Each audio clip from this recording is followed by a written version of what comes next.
Dragon Age Inquisition was rated M for mature by the ESRB and contains blood, intense violence, nudity, sexual content, and strong language. Viewer discretion is advised. Hello everyone, my name is Amaronith and I play games for the internet, and today we're playing Dragon Age Inquisition.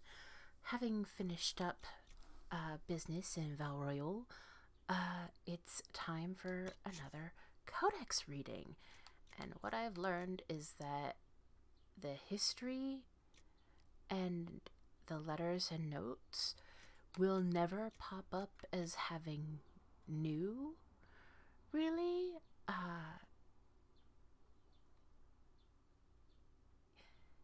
So I don't remember what I've read from the first four, so this is going to be a long one, and I apologize in advance. However, we're going to begin with characters. And Grand Enchanter Fiona. Grand Enchanter Fiona is considered an anomaly among mages. She is, for instance, the only member of the Circle of Magi ever to leave due to recruitment by the Grey Wardens, and then return.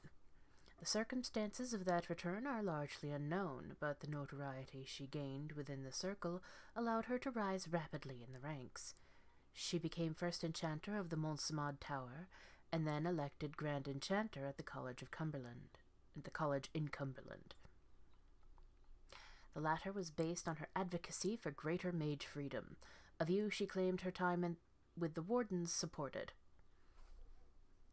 Urging for a vote on the matter led to the College of Enchanters' dissolution in 940 Dragon, and then, when a vote was attempted secretly, to Lord Secret Lambert of the Seekers of the Truth, arresting Fiona and her fellow enchanters. Following their flight to the ruin of Andoral's Reach, the escaped mages held and passed a final vote on the Circle of Magi's independence. This began the Mage Rebellion. While Fiona no longer holds the official position of Grand Enchanter, most mages still consider her an integral part of the rebellion's leadership.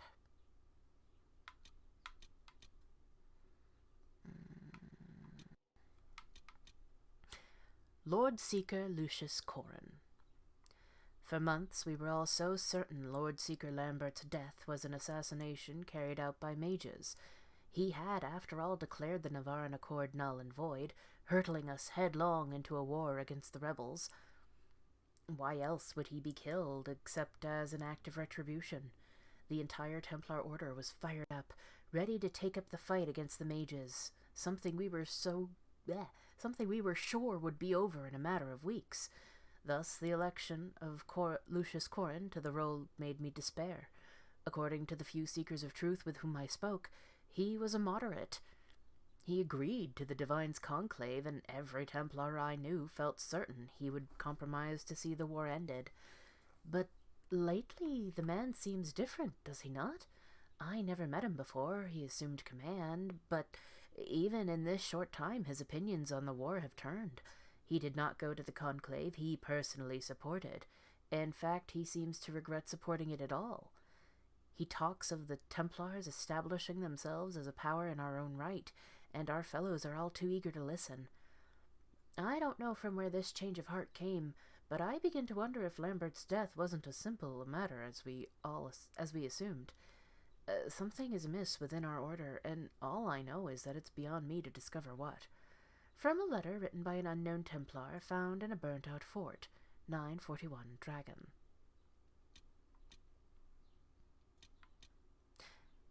Sera. This report by Josephine has been defaced numerous times in a different hand. On Sera, Red Jenny, and Velissima Lady Parts von Knucklefronts. It falls to me to comment on this Red Jenny, for as a creature of the court I must have seen the effect of her actions, although I cannot be certain. Does that make them effective or ineffective? What I know is that she has vexed cities' guardsmen across Thedas and always escaped. Accessing all available records, it seems clear that there have been multiple embodiments of the name, often at the same time. The limitations of communications are such that this is impossible to verify in the moment. A crude drawing of a guard with her breeches at her ankles. The severity of the attributed actions vary wildly, from petty to outright vicious. While official records label these actions unfair, I have knowledge of many named as victims, and several are of suspect character. Sera would call them something altogether untoward. Yes, mum, shits, the lot of 'em. There are tales of Red Jenny targeting criminals, slavers, and even assassins' guilds. The benefit of having a local is that they are invested in regional concerns. Although this obviously varies, I can discern no protocol. Don't need a title to be awful and deserve it.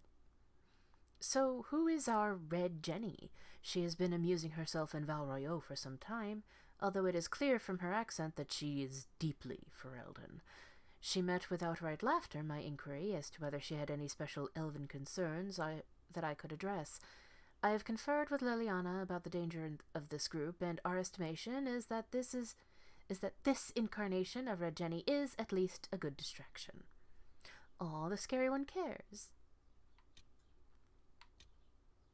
And Vivienne, Madame de Fer. Magic is dangerous, just as fire is dangerous. Anyone who forgets this truth gets burned. An assiduous and talented scholar, Vivienne rose rapidly through the ranks of Montsemad's circle. When made a full-fledged enchanter, she elected to join no fraternity, a decision that shocked colleagues but may have been a calculated maneuver. When she successfully applied to be appointed enchanter to the imperial court, nearly every fraternity clamored for her favor in hopes of having a representative at the Empress's ear. She was voted first enchanter of Montsemad at an age young enough to cause a scandal. The circle widely regards her as the most shrewd and disciplined mage in Orlais.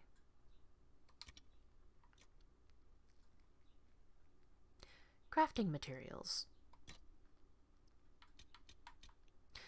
Embrium. Embriums are flowers from the orchid family. Its therapeutic qualities were actually discovered because of the embrium's exceptional beauty. The beloved daughter of Lord Ignance Polenc of Orlais fell victim to a terrible sickness of the lungs, which her healers were unable to cure. Thinking the girl would soon perish, her parents surrounded her bed with brightly colored flowers, hoping that they would bring some warmth and cheer in her last days. Oddly enough, the girl began to recover from the illness and grew stronger each day. Her parents were baffled but overjoyed. The healers eventually learned that the fragrance of one of the flowers eased the child's breathing. The flower was an embrium, and later became known as the salubrious embrium.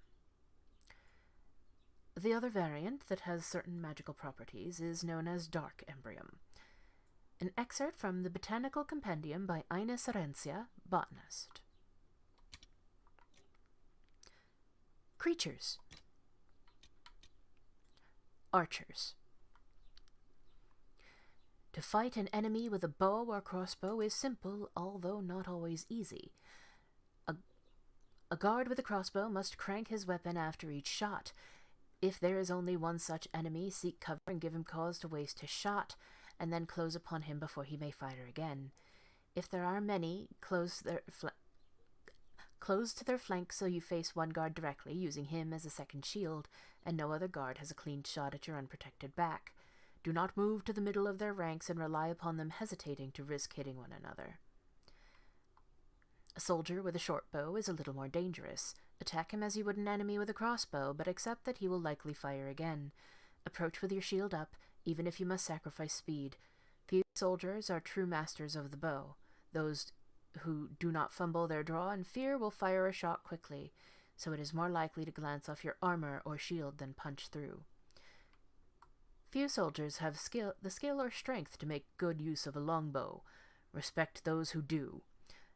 Against such an enemy, cover is the only defense. Move quickly through across his field of vision, forcing him to compensate for your movement. Do not charge directly unless your allies can distract him. A fully drawn longbow can drive an arrow through a chevalier's plate at 100 yards. A fight between an archer and a chevalier is a test of cunning versus patience. We are too often patient, heavily armored as we are, and faced with lightly armored foes who would harass us. While archers frustrate me as they do most chevaliers, it is good that we fight them so we remember how to be cunning, how to break an opponent's patience. An excerpt from A Meditation upon the Use of Blades by Swordmaster Marche de Jeanmain, required reading at the Académie des Chevaliers. Though, regarding the whole thing about crossbows, I don't remember if they talk about it in this game or if they talked about it in 2. Varix is the only crossbow that can fire as fast as it does. And, so it's pretty neat. But it's the only one in game. You'll never find another like it. And I think he even shoots faster than someone with an arrow, a bow and arrow, I think. Anyway. Fennec. My dearest and best father and lord, you are strong and fair and obviously the most handsome Arl in all of Ferelden. I want a Fennec. Please, please, please get one for me. I saw a picture in a book that Bridget was carrying for Master Fergal, and it is the fluffiest, most delightful creature I've ever seen. The book says that they live in the mountains and eat voles and repulsive things like that. When I get mine, I will feed it only nice things like cake and pearls. Please, please, please send one to catch one. I really need one right now. Ruby wants company. It's not my fault Permy and Bauble broke. Don't believe anything Eileen says. Please, I promise I will spend no more gold on silks this month. It's too cold anyway. Your loving and most obedient daughter, Habron. A note from Habron Bryland to her father Leonis Bryland, Earl of Southreach, written in 931 Dragon. Reports indicate that Habron did receive a white fox as a gift from her father later that month. She promptly lost it down a well. I remember Habron from Dragon Age Origins. She was absolutely wretched and terrible.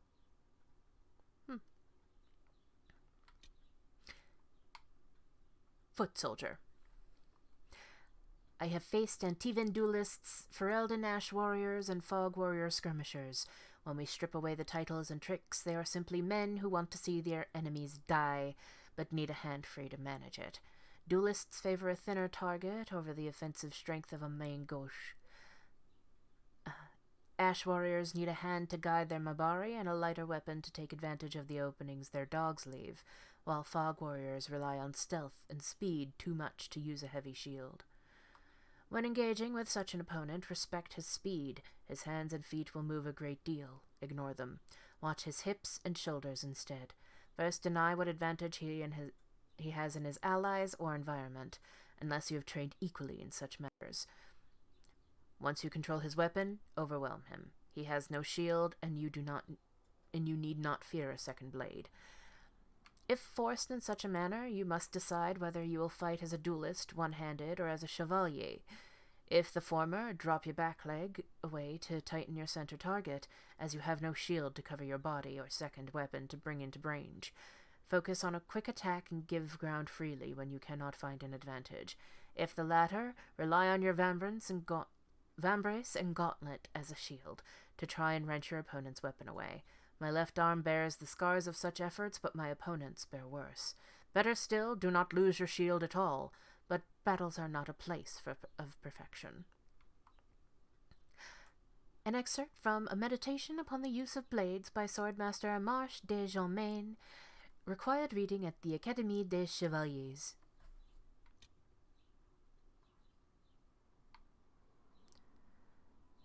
I believe we already read Guardsman.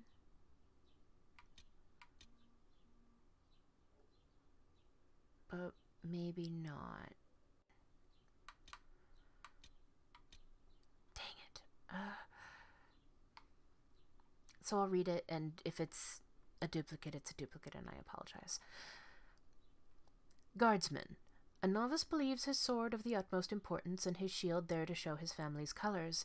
All scoff at such foolishness, but the older student, thinking his shield is a sign from the Maker that he cannot be struck down, is a little wiser. A warrior coming away from battle with his shield dented and ripped may be praised for bravery. A warrior coming away with his shield merely scratched should be praised for skill. Remember that every metal shield was beaten into shape and may be beaten out of it. Even a blow that does not tear a hole drives impact through your arm and shoulder, where shock and pain will wear down even the strongest warrior. In a duel against a single opponent, you may seek a quick advantage in taking a blow directly to the shield in order to strike one in return. If you are protecting another, you may have no choice. In all other cases, against one opponent or many, it is better to hide the movement of your hips and shoulders behind your shield, forcing enemies to focus on it rather than on you. This is also true when fighting an opponent so armed. Your goal is not the shield, but the man behind it. Circling or locking shields may gain you an advantageous position. Failing that, rain blows upon his defenses until he tires and his guard grows sloppy. If you are neither skilled enough to slip past him nor fit enough to wear him down, you will most likely die. An excerpt from A Meditation upon the Use of Blades by Swordmaster Manche de Jeanmain, required reading at the Académie des Chevaliers.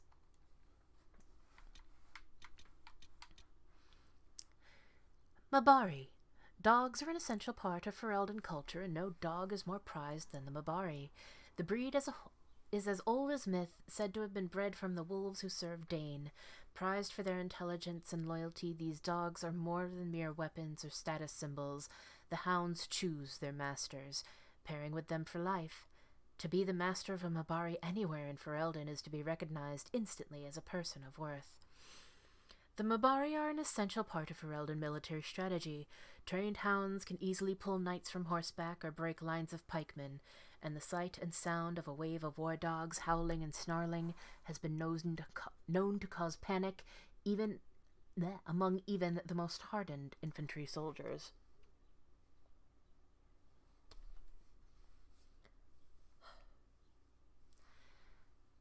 From Ferelden Folklore and History by Sister Petrine, Chantry Scholar.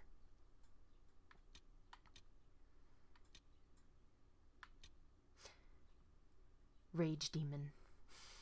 Encountered in the Fade, the true form of a rage demon is a frightening sight. A creature of pure fire, seemingly made of amorphous lava, its eyes pinpricks of baleful light radiating from its core. The abilities of such a demon center on the fire it generates.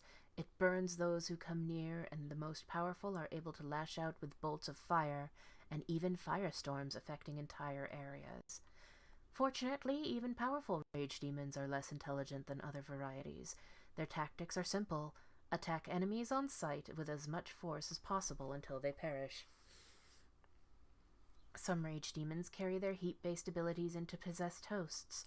Otherwise, one rarely sees their true form outside the Fade unless mages specifically summon one to do their bidding.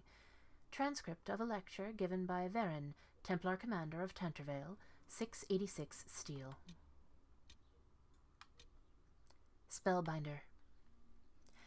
I confess myself troubled by the rise in mages binding multiple spirits to a single object.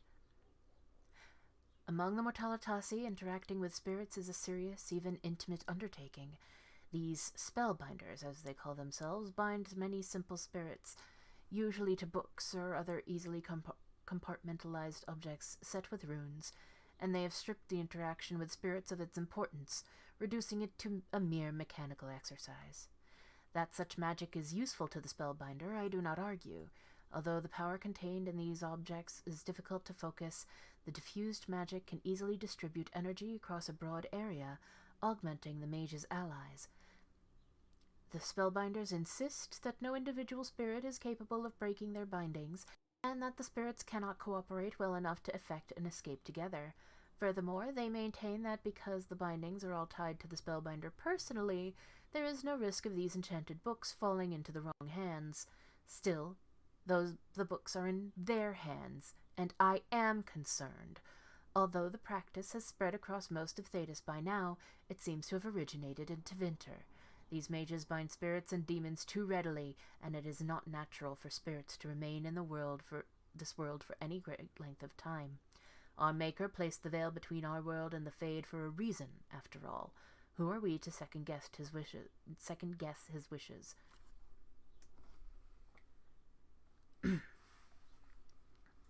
Perhaps I have grown more reverent in my old age. An excerpt from Life Among the Dead by Enchanter Rodamonte von Heikel, senior member of the Mortalitasi.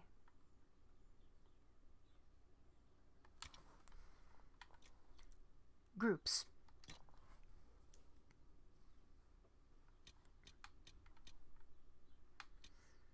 The Friends of Red Jenny. The friends? Don't poke them. It's tempting, because what else can you do? But don't. Never know what you'll get. Because Red Jenny, she's been around a long time. She's everywhere, and she hits hard or she hits light, but the choosing isn't up to you. You want someone to get their desserts? Save your coppers for a moral crow, and you know what you're getting. Notes from Sir Kiter, a traveling merchant, to his son, Herbal. Their distraction, whichever they are, keep people busy and the Lord's edgy. With the assaults on not having any bearing, we've been paid to strike at guest rivals several times now. Bard should pay her a commission. Anonymous. My father went after her once. You want to lose your friends fast? Just say you're tracking hers. He found a report that said she was killed in Navarra. Everyone in that command, to a man, dead or hobbled or somehow lost their claims during the winter following. Know when that was written? 52 years ago. I'll take a witch over whatever she is. Let her pick at the nobles. I think it's nature. Recommendations of Captain Varn, private militiaman contracted in Dinnerham. How's it work? You tell me how to tell. Ask for something bad to happen, eventually something does. Did she do it? Does it matter? Either way, you think you had a piece. Maybe that's enough. Interview at a Montsamard tavern, no name given. I know it was her. Keys do not simply go missing, and the horses, I suppose they were loosed quite by accident, and the fires that swept the southern quarter, the flooding in my summer home, the drop in the price of trade goods that just happened to coincide with my plans to sell my investments, the cholera I suffered last season, the weather that was inclement whenever I'm traveling. You cannot tell me all these things were mere happenstance. Perhaps your disbelief is her doing as well. You're dismissed. Everyone is dismissed. The Scattered Notes of Ban Markle.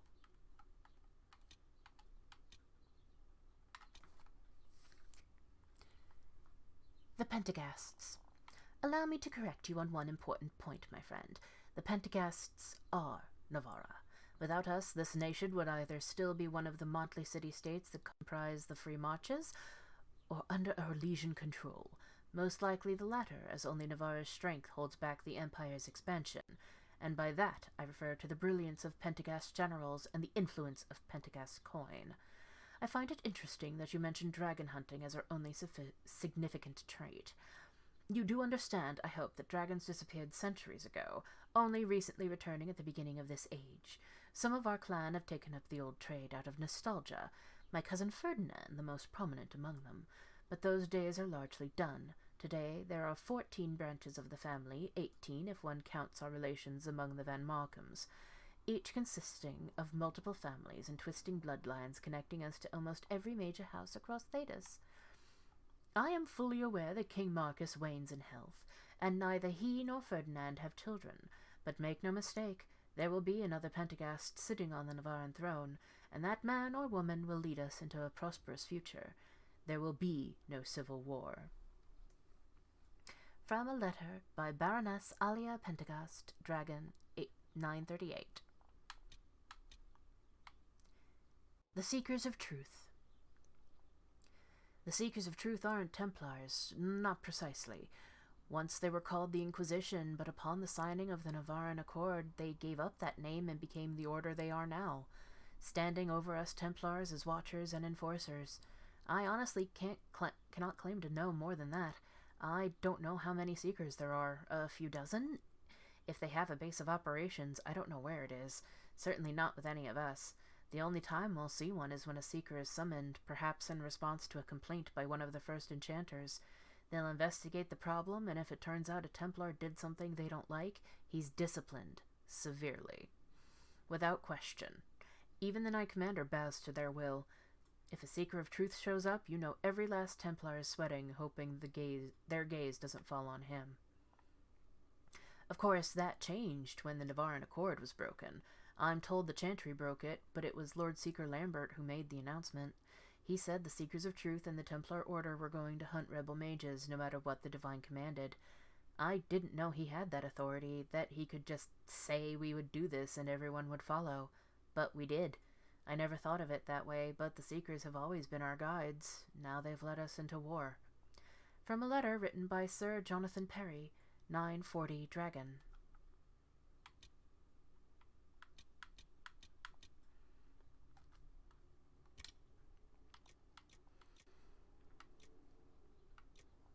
All right. History. I don't remember what was read in here. A chant for the departed. The light shall lead her safely through the paths of this world and into the next. For she who trusts in the Maker, fire is her water. As the moth seeks the light and goes toward flame, she should seek fire and go toward light. The veil holds no uncertainty for her, and she will know no fear of death, for the Maker shall be her beacon and her shield, her foundation and her sword. Transfigurations 10:1, often sung by mourners as they light candles. A Study of the Fifth Blight, Volume 1. While some of my contemporaries dispute whether the Fifth Blight was a true blight or merely a large darkspawn resurgence, historians agree that it began in the swamps of the Korcari Wilds on the southeastern border of Ferelden in the year 930 Dragon. King Caelan Theron was swift in responding to the threat, gathering the royal army, every Grey Warden in his country, and sending a call for aid to the Ferelden nobility. The assembled armies laid a trap in the ruins of Ostagar, hoping to crush the force before it reached civilization. But they failed. Darkspawn overran the defenders of Ostagar and decimated the king and his army. They continued their advance into Ferelden unopposed. Only 2 Grey Wardens managed to escape the slaughter, and somehow they came into possession of ancient treaties which compelled the races of men to join arms against the amassing horde. The surviving Wardens made their way to Kinloch Hold, home of the Ferelden Circle, and conscripted the mages. In desperation to find more allies, the Wardens journeyed into the Brazilian forest, seeking the Dalish. The elves, too, joined the growing army. Into the deep roads the surviving Wardens went, searching for Paragon Branca in hopes she could settle the unrest in Orzammar and unite the dwarves in battle against the Archdemon. Branca could not be located, but another paragon was found, the legendary Caridin, who forged a crown that ended all question of succession. Pyrrhal Haramont was crowned king of Orzammar, and the dwarven armies marched for the surface. Despite their successes, though, greater challenges were yet to come. From A Study of the Fifth Blight by Sister Petrine, Chantry Scholar.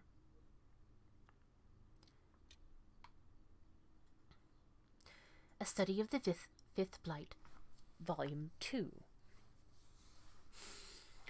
The Wardens sought Arl Eamon, uncle of the late King Caelan, in the hopes of mustering troops from the Ferelden nobility. Upon arriving in Redcliffe, they learned that the Earl had fallen ill and was near death. His knights had gone in pursuit of the fabled ashes of Andraste, Eamon's only hope for a cure, and the village surrounding the keep was beset by a host of animated corpses. The Wardens found and stopped the demon behind the undead before joining the search for Eamon's cure. No one is certain if the Wardens actually located the final resting place of Our Lady Andraste, but whatever they found saved the Earl of Redcliffe. Upon his recovery, Eamon Gweren called for a landsmeet, and he and the Wardens travelled to Denerim.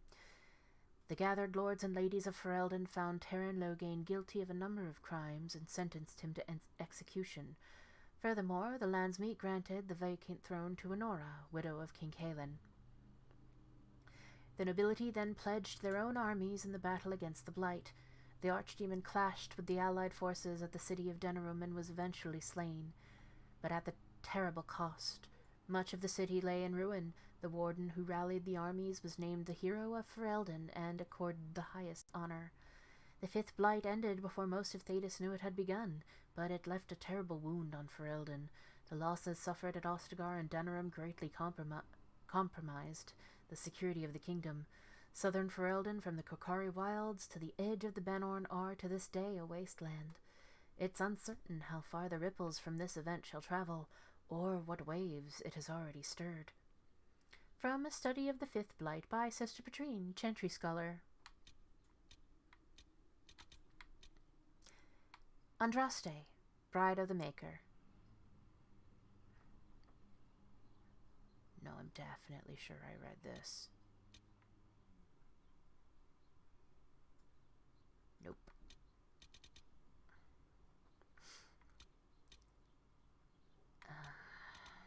Fuck it. Andraste, Bride of the Maker. There was once a tiny fishing village on the waking sea that was set upon by the Tevinter Imperium, which enslaved the villagers to be sold in the markets of Minrathous, leaving behind only the old and the infirm. One of the captives was the child Andraste. She was raised in slavery in a foreign land. She escaped, and then made the long and treacherous journey back to her homeland alone. She rose from nothing to be the wife of an Alamari warlord. Each day she sang to the gods, asking them to help her people who remained slaves in Tevinter. The false gods of the mountains and the winds did not answer her, but the true god did. The Maker spoke. He showed her all the works of his hands, the Fade, the world, and all the creatures therein. He showed her how men had forgotten him, lavishing devotion upon mute idols and demons, and how he had left them to their fate. But her voice had reached him, and so captivated him that he offered her a place at his side, that she might rule over all of creation. But Andraste would not forsake her people. She begged the Maker to return, to save his children from the cruelty of the Imperium. Reluctantly, the Maker agreed to give man another chance. Andraste went back to her husband, Maferath, and told him all that the Maker had revealed to her. Together, they rallied the Alamari and marched forth against the mage lords of the Imperium, and the Maker was with them. The Maker's sword was creation itself, fire and flood, famine and earthquake. Everywhere they went, Andraste sang to the people of the Maker, and they heard her. The ranks of Andraste's followers grew until they were a vast tide, washing over the Imperium. And when Maferath saw that the people loved Andraste and not him, a worm grew within his heart, gnawing upon it. At last the armies of Andraste and Maferath stood before the very gates of Minrathous, but Andraste was not with them, for Maferath had schemed in secret to hand Andraste over to the Tevinter. For this, the Archon would give Maferath all the lands to the south of the Waking Sea. And so, before all the armies of the Alamari and of Tevinter, Andraste was tied to a stake and burned, while her earthly husband turned his armies aside and did nothing, for his heart had been devoured. But as he watched the pyre, the Archon softened. He took pity on Andraste and drew his sword, and granted her the mercy of a quick death. The Maker wept for his beloved, cursed Maferath, cursed mankind for their betrayal, and turned once again from creation, taking only Andraste with him. And Our Lady sits still at his side, where she still urges him to take pity on his children. From the Sermons of Justinia II. Emperor Florian. Grand Duke Florian was not supposed to ascend to the Orlesian throne. His elder brother, Emperor Judicial II, had 2 twin sons, and thus a very secure line.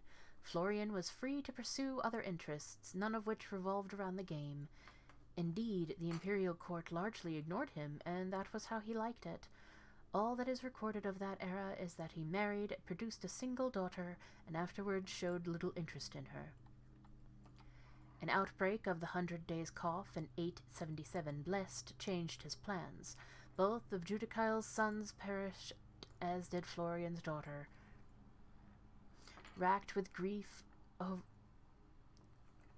grief, Judical lost all interests in ruling, turning over all matters pertaining to the rebellion in Ferelden to his advisors, and instead spending his time hunting in the country. When Judical was thrown from his horse during a fox hunt in 884 Blessed, Florian was suddenly vaulted into the throne. Famously, his response to the Chevaliers delivering the news at his estate is said to be, "This will not do at all."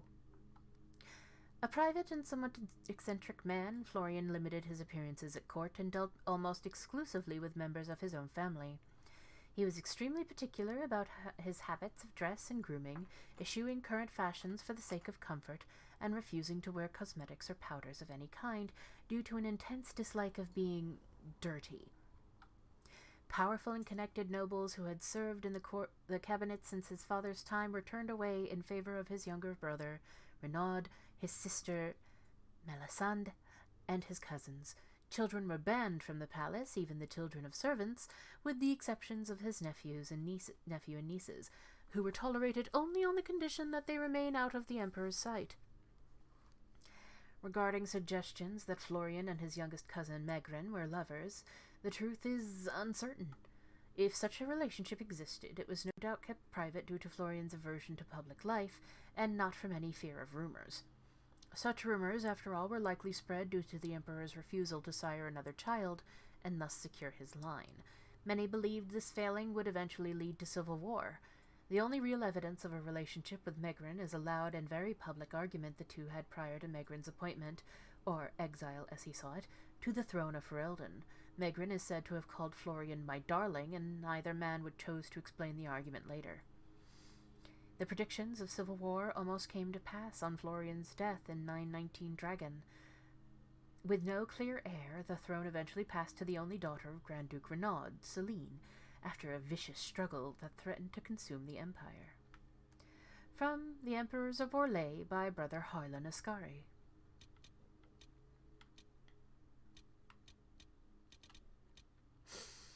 Not of heroes, division and distance. For a supposed creature of jealousy and greed, Maferath is less so indeed, for while his word brought low the bride of the Maker, his prize was quickly divided and distanced. Let us consider the lesser of the sons in this matter. Of Evrion we know little. The middle boy, he was tasked with ruling the lands to be the Marches. No claim by the father was made, no in my name to humble, and that freedom is shown in the result, for Evrion himself was the least concerned with power.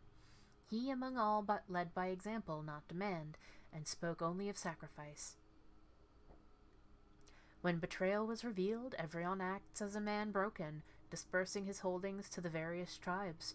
It was a penance that spared him his family, but it also dispersed influence. To this day, the free marches are scattered. Of Verald, more is known, for his actions bring him to the start of our nation. But his folly begins in Navarra, where we must ask, was this the will of a betrayer father, or a mistake of youth? Maferath gave rule to the youngest Verald and never claimed Navarra.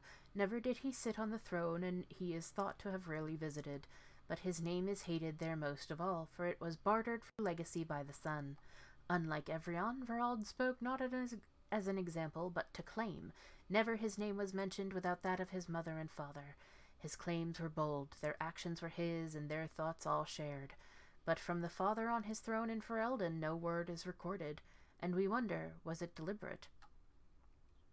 For when the betrayal was revealed, all with ties to Maferath were vilified, and so strong were the ties that Verald had drawn that his court was killed to a man, and he was forced to flee.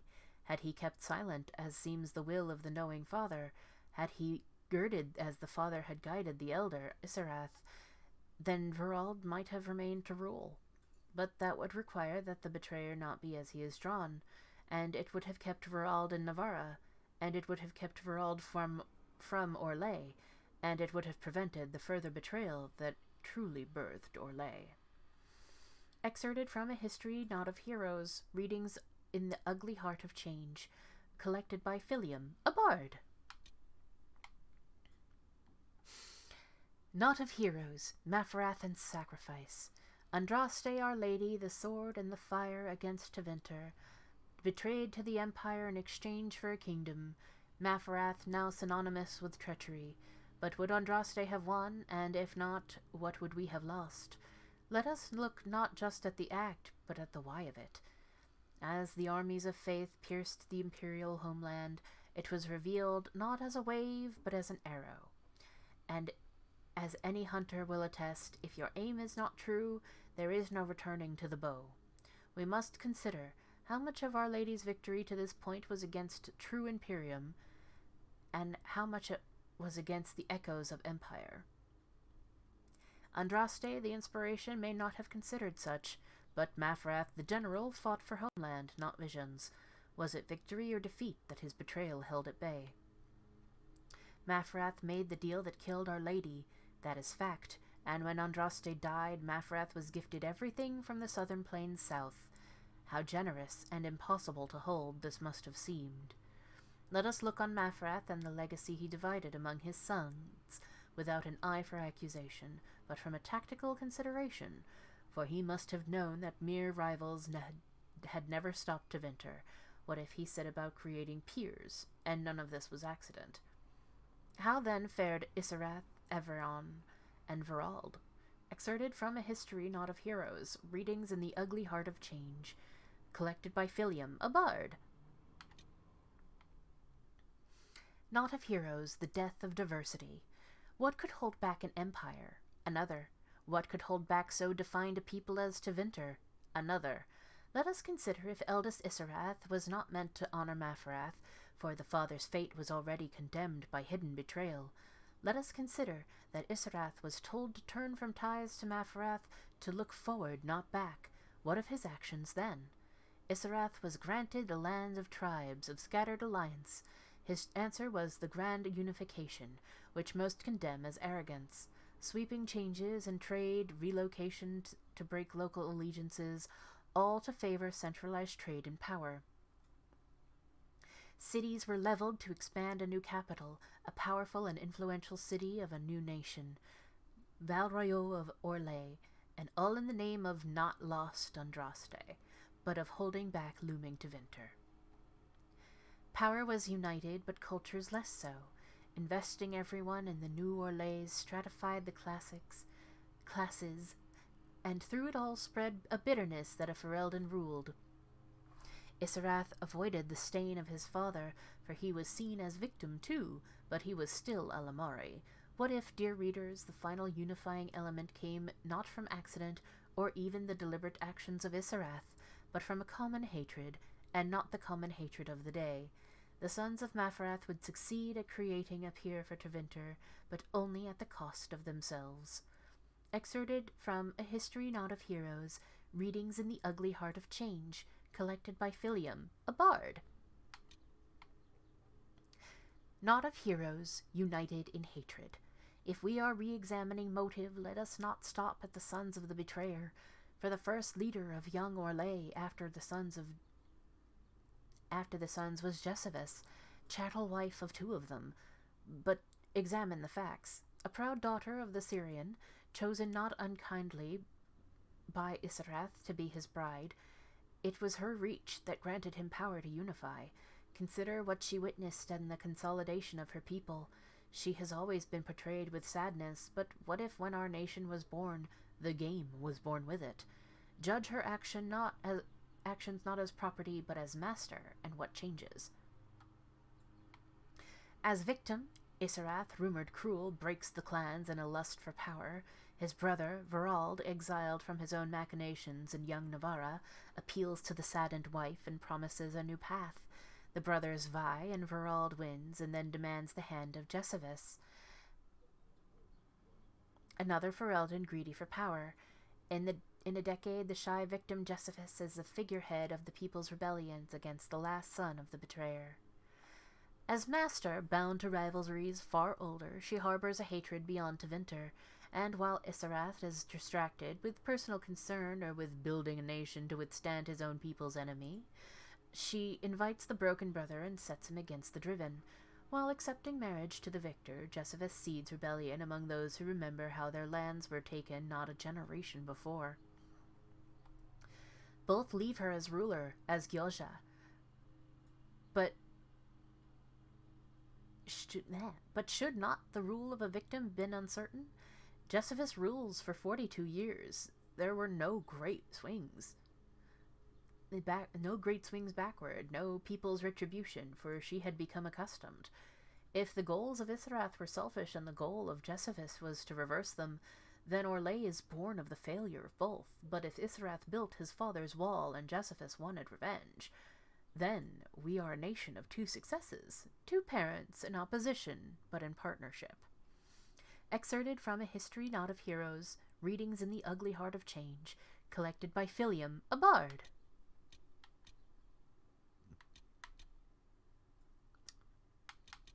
This we definitely read. Queen Asha of Antiva. There are those who believe the tale that Antiva owes its independence to the looming threat of the crows.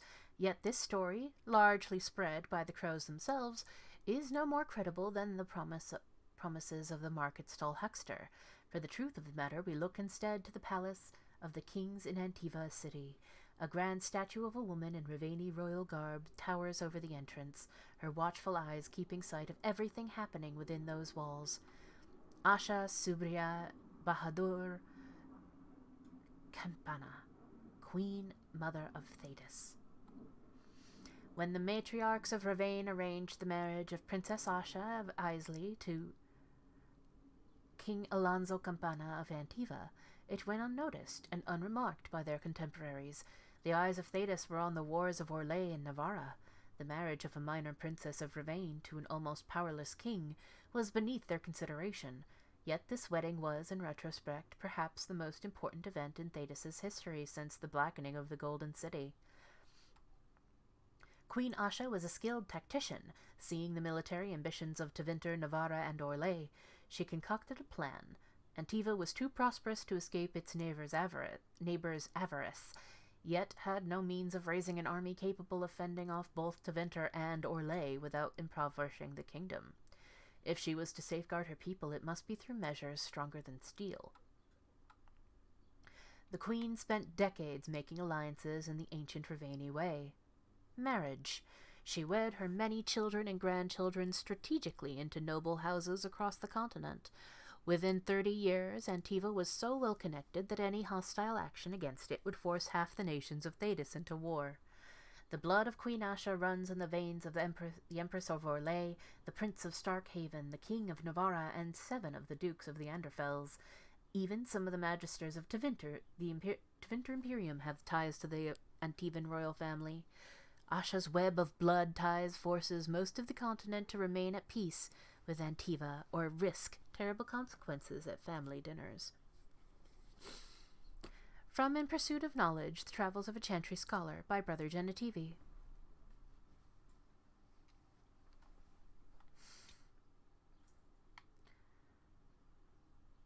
I believe... We may have read this already, but I don't remember, so... The Conclave. It has been a year of little more than chaos. Yes, the mages voted to dissolve the Circle of Magi, but I will point out the vote came only after increased restrictions were placed on them, following the unfortunate events in Kirkwall. What other choice did they have? Yes, the Templar Order abandoned their duties and elected to pursue the mages to bring them back in line. But after 1,000 years in which their sole role was the mage's keeper, what else could one expect? They envisioned the war over quickly, a single battle that would see the mage's resolve crumble, after which they would meekly return to confinement. That did not happen. This conflict could drag on forever, with advantage on neither side. Both Templars and mages see this, and thus they have agreed to come to the Conclave. This is our chance. Words need to be said which have not been said. A compromise must be reached, because there is no other choice. I believe this with all my heart. I am not without fault in this. Perhaps I pushed too hard for reform, or not hard enough. The Maker has seen fit to give me another chance. I will not squander it. The Temple of Sacred Ashes is where together we will make history, and with luck we will be remembered kindly for it. From the Journals of Divine Justinia V, Dragon 941. I'm sorry, there is a little kitty here who is being very naughty.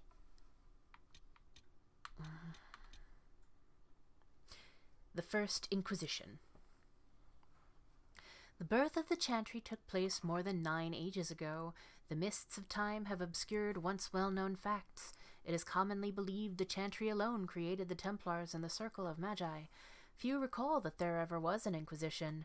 Those who do believe it predated the Chantry, hunting cultists and mages in a reign of terror, ending only upon its transformation into the Templar Order. This is not quite the truth. One must keep in mind the state of Thedas prior to the Chantry's creation, a world where the only source of order, the Tevinter Imperium, had fallen apart.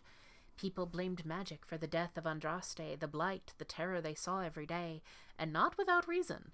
Abominations and demons rampaged the countryside. No one was safe. Disparate groups of men and women initially formed the Seekers of Truth, determined to re-establish order because no one else would do what was necessary. The truth they sought, the question they tried to answer, was how to restore sanity in a world gone mad. Was theirs a reign of terror? Perhaps. Evidence suggests they were as vigilant in their protection of mages as they were of regular people. When they intervened, they convened an ad hoc trial to determine the guilty party. This even application of justice led to their poor reputation. The Seekers came down against every group at one time or another, their Inquisition gaining notoriety for being on no one's side but their own. They considered themselves good people, however, followers of the Maker's true commandments.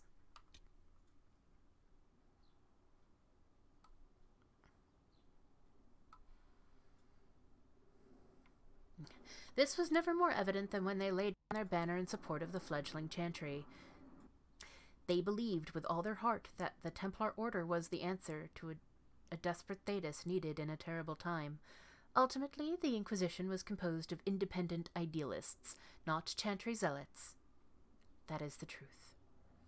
From In Pursuit of Knowledge, The Travels of a Chantry Scholar by Brother Genetivi. The Maker. There was no word for heaven or for earth, for sea or sky. All that existed was silence. Then the voice of the Maker rang out, the first word, and his word became all that might be. Dream and idea, hope and fear, endless possibilities. And from it made his firstborn, and he said to them, In my image I forge you, to you I give dominion over all that exists. By your will may all things be done. Then in the center of heaven he called forth a city with towers of gold, streets with music for cobblestones, and banners which flew without wind. There he dwelled, waiting to see the wonders his children would create. The children of the Maker gathered before his golden throne and sang hymns of praise unending, but their songs were the songs of the cobblestones. They shone with the golden light reflected from the Maker's throne. They held forth banners that flew on their own. And the voice of the Maker shook the fade, saying, In my image I have wrought, my firstborn, you have been given dominion over all that exists. By your will all things are done, yet you do nothing. The realm I have given you is formless, ever-changing. And he knew he had wrought amiss. So the Maker turned from his firstborn, and took from the fade a measure of its living flesh, and placed it apart from the spirits, and spoke to it, saying, Here I decree opposition in all things, for earth, sky, for winter, summer, for darkness, light. By my will alone is balance sundered, and the world given new life. And no longer was it formless, ever-changing, but held fast, immutable, with words for heaven and for earth, sea and sky. At last did the Maker from the living world make men, immutable as the substance of earth, with souls made of dream and idea, hope and fear, endless possibilities. Then the Maker said, To you, my second-born, I grant this gift. In your heart shall burn an unquenchable flame, all-consuming and never satisfied. From the fade I crafted you, and to the fade you shall return, each night in dreams, that you may always remember me. And then the Maker sealed the gates of the golden city, and there he dwelled, waiting to see the wonders his children would create. Canticle of Threnodies, 5:1-8.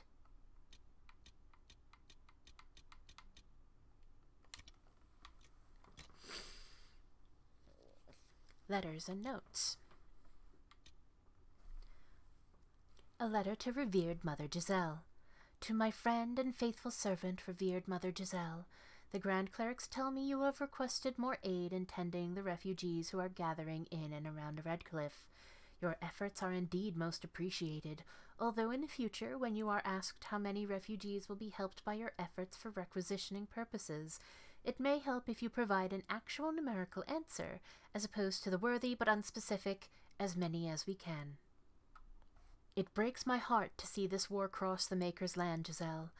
I would that you were here with me at the Temple of Sacred Ashes.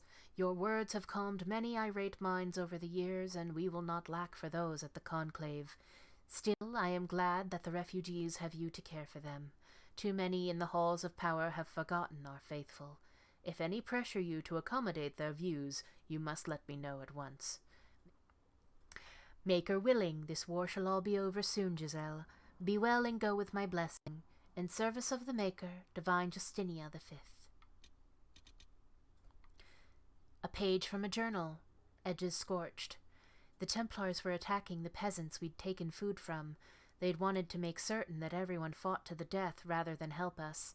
We took them by surprise with ice and lightning, and several were dead before they even saw us. So much for all that Templar discipline. The brutes are off the leash just as much as we are now. Still, there were enough of them to damp our magic, and the sellswords died fast when it came to blows. We've fallen back into the peasants' home. It's sturdy enough in here, and it looks like the peasants didn't give up all their food after all. The door is locked, and the Templars gave up trying to force it after we killed the last fool who tried. I can hear them out there, doing something out in the trees. Whatever they try, we'll be ready. We're never going back to any circle. Even real Templars couldn't stop us, and these glorified bandits are no better than we are. From a page, scorched around the edges, apparently torn from a journal.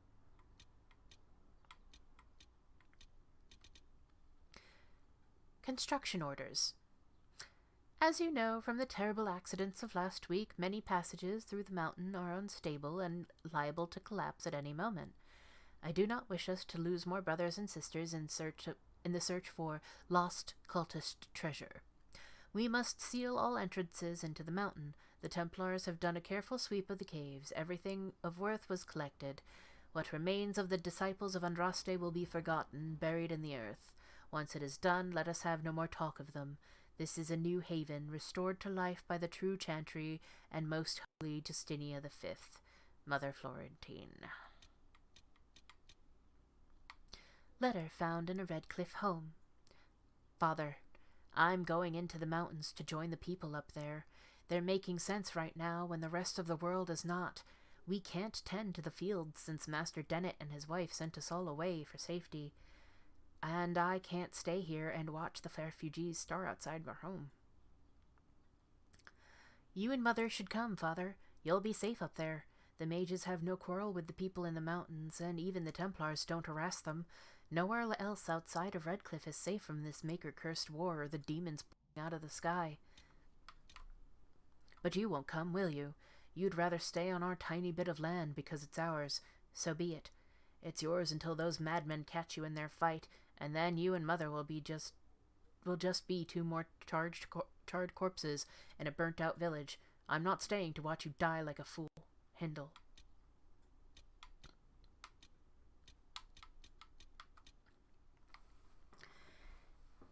Misplaced Notes.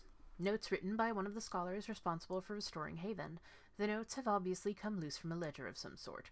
It took weeks scrubbing bloodstains from the stone. One of two things is true. Either stone is more porous than I thought, or Maker's beard there must have been a lot of blood. How many people died? I'm so relieved I didn't have to deal with the altars of sacrifice the first arrivals found. Those were tossed off a cliff, I think. So now we just have to deal with the stains on the walls and floors. If this doesn't clean up in a day or two, I'm asking for some fresh plaster. Maybe we can cover them up.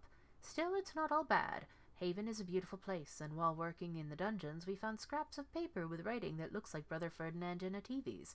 He was held here for weeks before the hero of Ferelden found him. Patient observations. Vain hope. Someone better at this than me takes over before the survivor expires. Notes in case. Day 1. Clammy, shallow breathing, pulse over fast, not responsive, pupils dilated. Mage says his scarring mark is thrumming with unknown magic. Wish we could station a Templar in here just in case. Day 2. Pulse normal, breathing normal, still unresponsive, careful drop feed of prepared elf fruit extract to hasten his recovery. A lot of thrashing, mutters about too many eyes, something about the grey. Encouraging? Day 3. Less thrashing, some response to stimulus, vital seems solid. 2 attempts so far by locals to break into the chantry to kill my patient. All this work to save his life, and will they just execute him? We'll inform Lady Cassandra. I expect him to wake before the morn.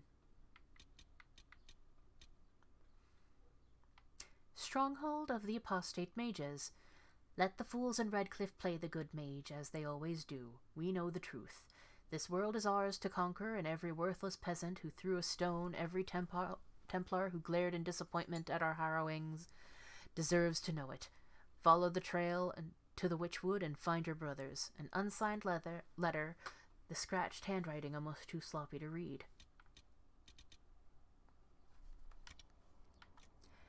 Magic. Oculara. A skull set upon a staff, these macabre artifacts cause magical shards in the area to glow with magical radiance when a viewer looks through the eyes of the skull.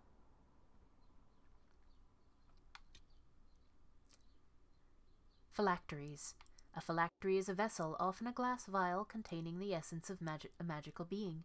The Circle of Magi and the Chantry use small phylacteries filled with blood, taken from apprentice magi, to track down mages that turn apostate to flee the wrath of the Templars. Before an apprentice passes his harrowing, his phylactery is kept at his home circle tower. Phylacteries of first enchanters are stored in the White Spire, an Orlesian circle at the Templar Order stronghold. Vials belonging to legal yet powerful and controversial mages are kept in carefully hidden caches in remote locations. For anyone but a member of the Chantry, tracking one down is all but impossible, literally like trying to find a needle in a hay farm.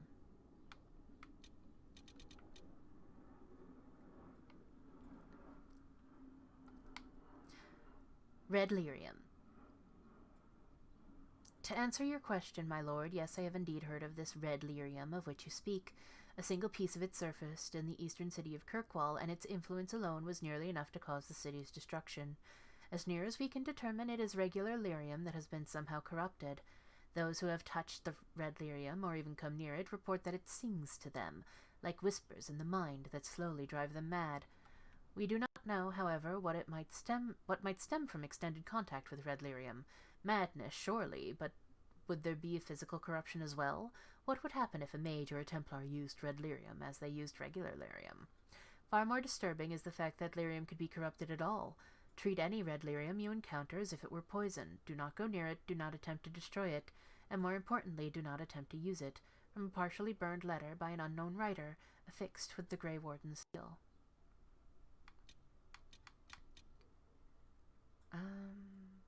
Believe that's it. Everything else was probably read, but I'll read Vitar.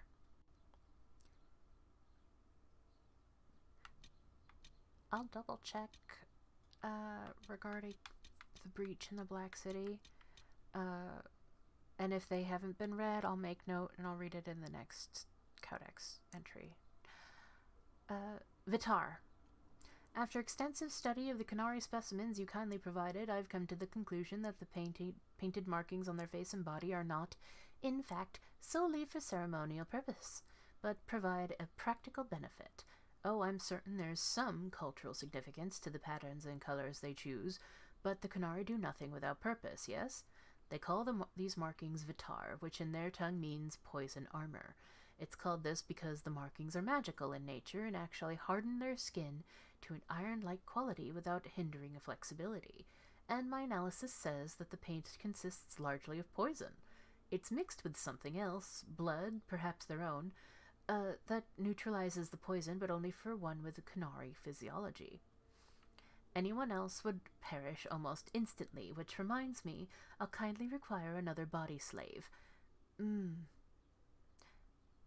The process activates the magical qualities of the poison, which provides the protective effects almost in the same manner that lyrium runes do.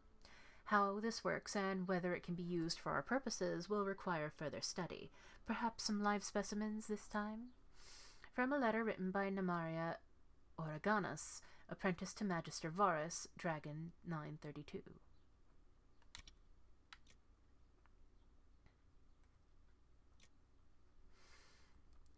Places.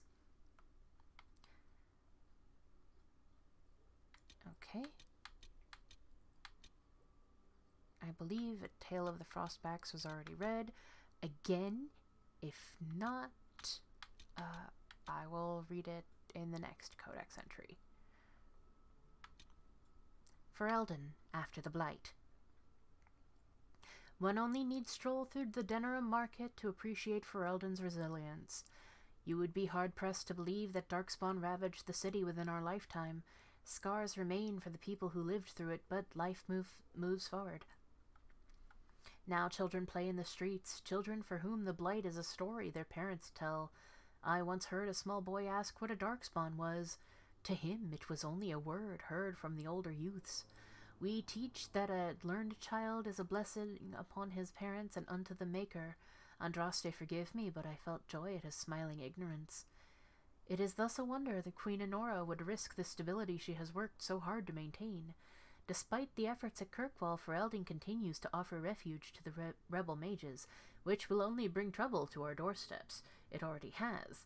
Rumors among the merchants suggest that Starkhaven places sanction on trade as a sign of protest.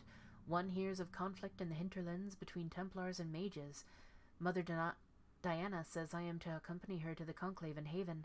She says to have faith in divine Justinia, that whatever comes, we shall see the Maker's will done. I think of those smiling children who have not grown up with death and fear, and I pray it is so. A letter from Sister Kira of the Denerim Chantry to her sister in the Free Marches.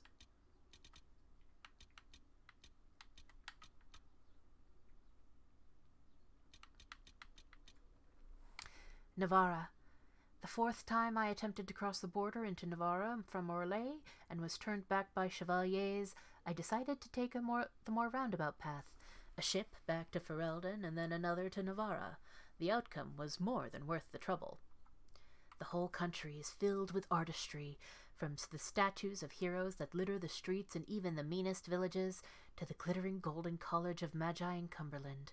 Perhaps nowhere is more astonishing than the vast necropolis outside Navarra city. Unlike most other followers of Andraste, the Navarrans do not burn their dead. Instead, they carefully preserve the bodies and seal them in elaborate tombs. Some of the wealthiest Navarrans begin construction of their own tombs while quite young, and these become incredible palaces, complete with gardens, bathhouses, and ballrooms, utterly silent, kept only for the dead. From In Pursuit of Knowledge, The Travels of a Chantry Scholar by Brother Genetivi.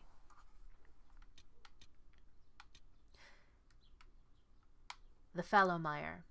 I spent the last week in the Fallow Mire. The bog stretches forever, and it's slow riding at night when the mists get thick. You can still travel along the old roads, and there's enough good hunting to make the trip worthwhile. Fish, birds, even a few hearts. There's one thing to look out for, though. When anything dies in the water, the mire preserves it. I was stalking a magnificent buck when a corpse clawed out of the water at me. I'm not afraid to say I ran. No rack of antlers is worth fighting a demon. My cousin in Fisher's End thought it was funny. Says he has to look out for the undead every time he goes outside the village. I don't know how he stands it. Diary of a Hunter from Denerim. Resources found here: Blood Lotus, Dawn Lotus, Summerstone, and Blue Vitriol. The Hinterlands. My Lord Arl Tegan, I retired to the hinterlands for peace and quiet away from the politics, and because the wide open spaces were perfect to let my horses run. Instead, the war between the mages and the Templars has turned your beautiful hills into a series of burning battlefields. The farmers who live in the hinterlands are good folk. Many of them left Redcliffe village because they couldn't bear to be there anymore. Not after the Blight and the Walking Dead left so many bad memories. Now we've got apostates running around setting fire to anyone who looks at them sideways, and Templars looting houses and cutting down those who protest as mage sympathizers. My wife Elena sent off our field hands to stay with her family in the east, but there are a lot of poor people here with nowhere to go. We get more refugees every day. This village attacked by mad mages, or that farmstead burned to the ground by Templars who can't tell a hoe from a staff. I suppose you're stretched thin, but anything you can do to lessen the burden of these poor folk would be much appreciated. I'll do as I can, and if your men need better mounts, say the word. Best of luck to you, my lord. Remember not to let Duchess puff out her gut when you saddle her. Yours in service, Dennett. A letter from Redcliffe's former horsemaster to Arl Tegan of Redcliffe, undelivered. Resources found here: elfroot, spindleweed, blood lotus, crystal grace, royal elfroot, deep mushroom, embrium, iron, drakestone, onyx, and obsidian. The Storm Coast. I cannot say whether the Storm Coast receives more inclement weather than any other stretch of northern Ferelden coastline. That hasn't stopped the region from boasting more than its fair share of tragic tales. If all are to be believed, rich merchant ships blanket the depths due to the follies of their proud captains. The infamous and likely fictional pirate, Danelle of Sale, gave up the sea to become a Grey Warden while standing on these shores, and countless young women pine for grooms lost to the waves.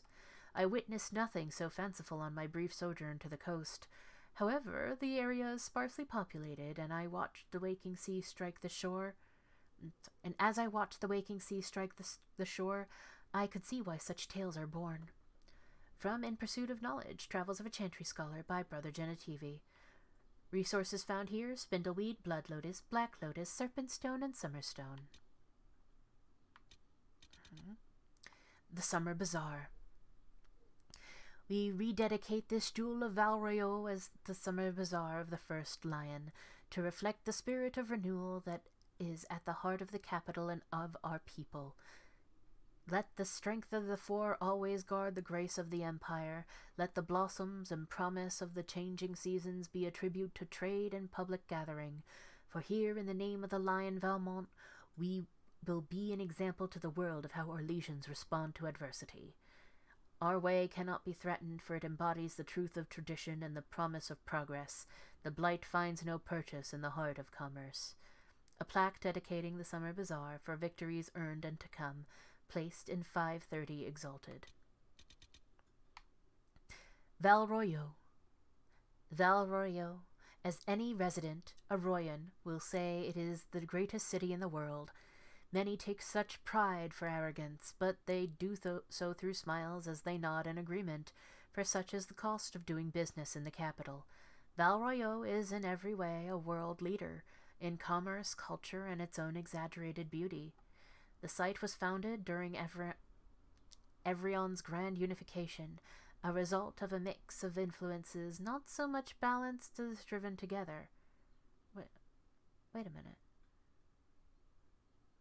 I thought it was Isarath who unified.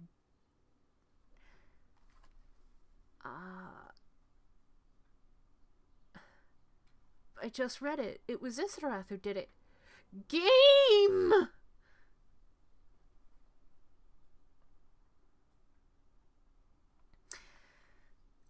Okay. It's fine. This is fine. This is fine. The site was founded during Evrion's grand unification, the result of a mix of influences not so much balanced as driven together, and while such an amalgamation would be cause for chaos elsewhere, the prosperity of the region has enabled an upward spiral of indulgence. The capital has endured for the ages to become a beacon of civilization, and its citizens the measure of modernity. Just ask them.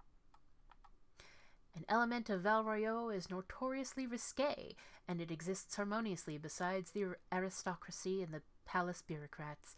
Indeed, the aristocracy tend to indulge in the city's darker side quite frequently, if discreetly, and that only adds to the mystique.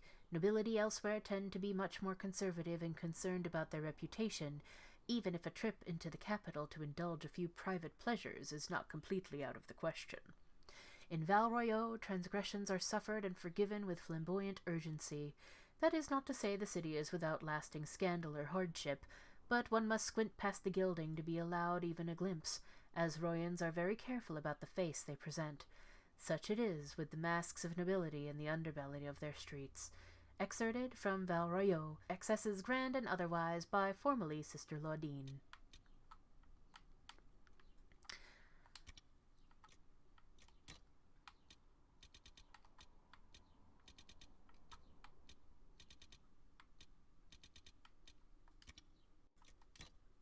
Tales. I am the one. I feel sun through the ashes in the sky. Where is the one who will guide into night? What's begun is the war that will force this divide. What's to come is fire and the end of time. I am the one who can recount what we've lost.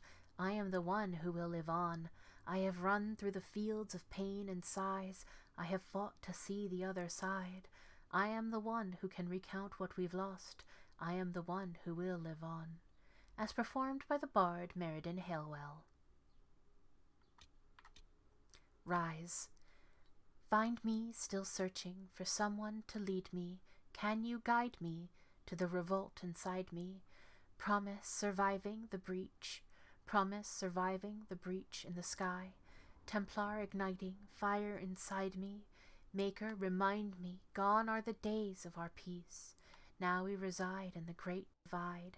No promise surviving the breach in the sky. As promised by the bard Meriden Halewell.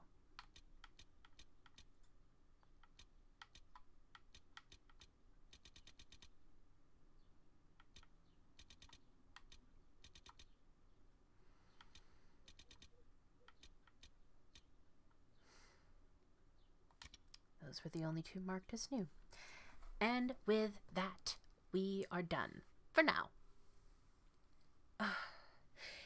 And I hope to see you next time, where we now deal with the happenings at Val Royeaux. Or the results of the happenings at Val Royeaux. Until then, take care of yourselves, stay safe, and I'll see you in the next one. Bye-bye.